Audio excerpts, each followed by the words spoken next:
Abanye abantu abeze benga-understand ukuthi yini mangane sekuthiwa abantu bayaxoshwa kade kunomsebenzi sekuthiwa abahambe ukuthi laba basele bengene ey'ndlini.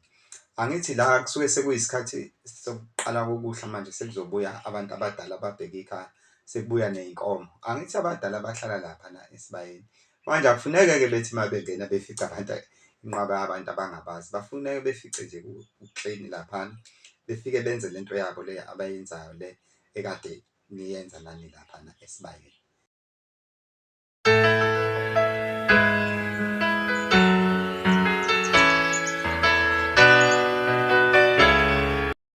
Siphinde sinibingelele babukeli beKamavi TV with Prince Bheka umndeni kaZulu.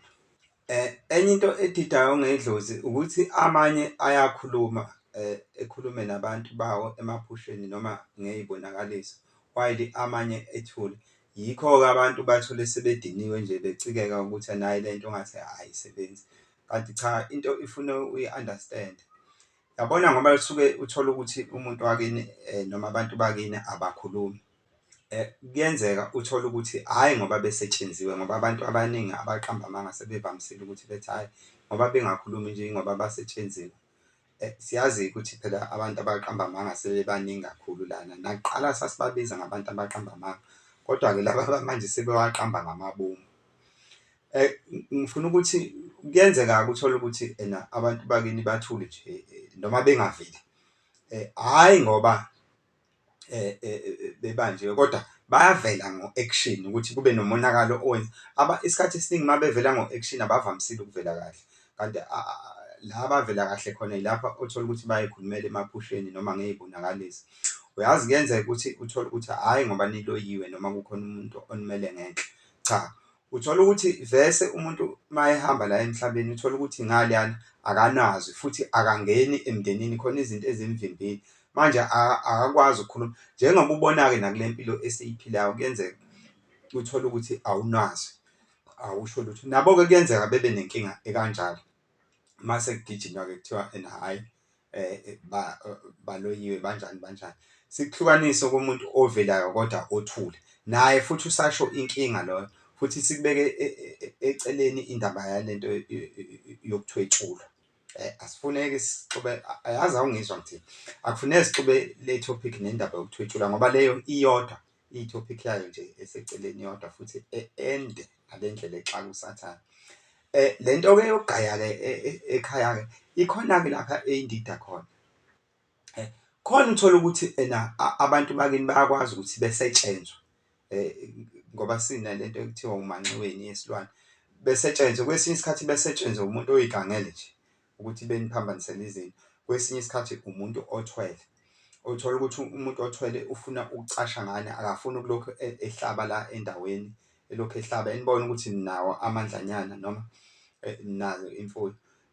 Esebenza abantu bakini ethwale ngoba kuhlale kuyiwe emathuneni kuthiwa kuyiwe abantu banesibindi baze besho ukuthi ena into ebucayi kangaka ukuthi akuhanjwe kuyiwe ethuneni. Eyi yazi mina ngisho kuthiwa ngiyayenza leyo nto ngeke ngize ngiyiveze. Let me move on. Esetshenzwa uthole ukuthi umuntu wakini ekwazi ukuthi efike ngamaphupho noma efike ekhulume ethi ucela ukwenzela ukuthi kwenziwe izinto ey'ningi nje nize nigcine ni-complain-a ukuthi awu manje samenzela ubani samenzela ubani. Kanti hhayi ngoba uwumuntu wakini ngampela ofikayo. Umuntu wakini uthunyiwe uyasetshenziswa yiloyana othwele, ufuna kungabonakali ukuthi uthwele. Wenzani? Ucasha ngani. Enye into ekufuneka abantu beyinake uma ngabe kuthiwa kuyenziwe izinto kodwa azenzeki kodwa umuntu kade oshisa impepho kusewuyena lowo. Namanje kusewuyena kodwa manje ayisenzeki izinto senize nithole yena. Yabona umuntu oshisa impepho, ngisho kuthiwa uyena obenikwe igunya kodwa mayeke wabulala umuntu nje wakhipha umphefumulo whether bekufanele noma ubeyilwela noma ubenjani, ayisasebenzi lento ngoba phela iy'ngwazi lezi akusafanele eshisa impepho lowo muntu. Kufuneke ezehlele uma esaba uku-disclose-a ukuthi wenzakaleni, esho ukuthi naye akasayithandi khona inkinga into ayilungisayo engahambisani nokuthi esondele emsamu. Ngoba uma ngabe nishiselwa umuntu oshise oke wakhipha umphefumulo, ngeke ize izilunge leya nto. Phela izilwi zangempela lezi ezahamba zey'nyanya zethu zazilwa ngampela zinegazi sisuke siy'geza lona. Manje uma yibona umuntu okanjalo ngoba sezathethelelwa zona emndenini, zaxoxisana nemindeni yangane, ziyalwa kakhulu. Akafuneki nje engasondeli nakancane umuntu uyakwenza ukuthi efihle, kanti lento izothi uma isiphuma ngayo iqhubu mase kuthiwa hhayi abadala banesikhathi. Ngiyakutshela nje umuntu wakini nje uma kukhona umphefumulo wawukhipha noma enesandla ekukhipheni komphefumulo, engalinge nje esondele eduze kokushisa ekhulume uma ngabe kushisa impepho. Cha, ukusondela engasondela uma ngabe kukhuluma omunye.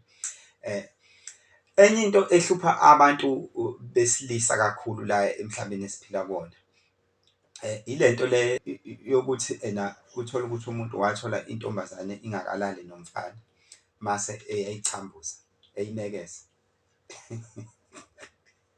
Uthole ukuthi imekeza owuyena. Into emhluphayo-ke emlandelayo lo muntu, angithi leli gazi futhi liphelele lapha nesibayeni lo muntu eseyothelwa ngenyongo eseshada la ekhaya kuze kujabule iy'dalazana la ekhaya. Manje-ke yena-ke mase eshiya kanjalo ngoba yena uyisoka ukleva futhi wazi ukuthi usile. Leyo nto-ke ikulandela uze ungene ethuneni until uyilungise. Yikho nje umuntu kuthiwa abanye abantu abazi izinto uma bey'bheka izinto bey'thola. Uthole ukuthi umuntu wachambuza ingane yabantu, kwachitheka leliya gazi, mase ebheka izinto zakhe ivele lento. Uthole ukuthi mhlambe ayitholisanga umntwana, isithole komunye umuntu umntwana. Umbone eseyithatha esebuya naye eseyishada noma isimgana, bese bethi abantu hawu, umuntu uthatha ingane esize yathola abantwana kwenye into. Usukazi-ke abantu bajulile-ke, ngeke uyazi-ke iy'mfihlo zabantu. Kodwa nje leya nto iyakulandela kakhulu yokuthi ulimaze umuntu wesifazane mase umshiya kanjalo. Leliya gazi kufuneka kuphelele esibayeni ezothelwa ngenyongo, kufuneka kube umakoti wakho lowo, ungadle ushiye. Le nto-ke kubantu besifazane bona-ke bahlushwa ile yokuthi bekhiphe izisu. Iyaku-affect-a-ke nawe wena wesifazane le yokuthi ukhiphe isisu, ngabe inhloso noma ngokungenhloso. While i-affect-a nowesilisa uma ngabe ebe nesandla ekutheni wena ukhiphe isisu. Siyabonga, ningakhohlwa-ke ukushera and subscribe, ni-like and comment. Siyabonga.